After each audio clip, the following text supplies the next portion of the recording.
What I hope to do as the chair of the Republican Study Committee is to focus on the things that are important to American families. One, more jobs and better paychecks. We need to create an environment in Washington where we have more of those and less Washington.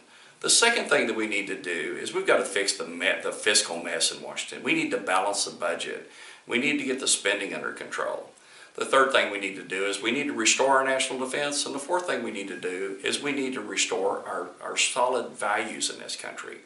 When you look at the issue of more jobs and better paychecks, what I'd like to do is work collaboratively with my RSC colleagues to advance solutions that are involved around tax reform, repealing and replacing Obamacare with patient-centered solutions that are based on private sector practices.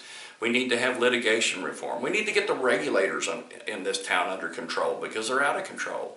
And as a person who has a background in energy over 30 years, we need to have an American energy strategy like the Flores plan that we released 6 weeks ago.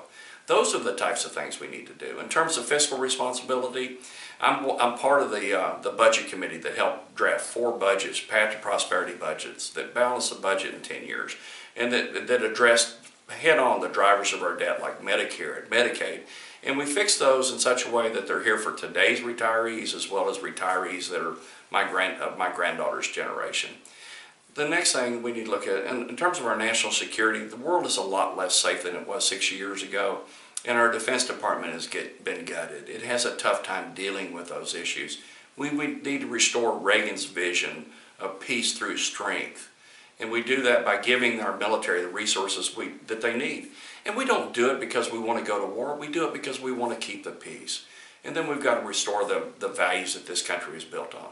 And if I'm elected to be the chair of the Republican Study Committee, I'll work with my 180 plus colleagues to be the most influential part of Congress to advance those causes for the American people.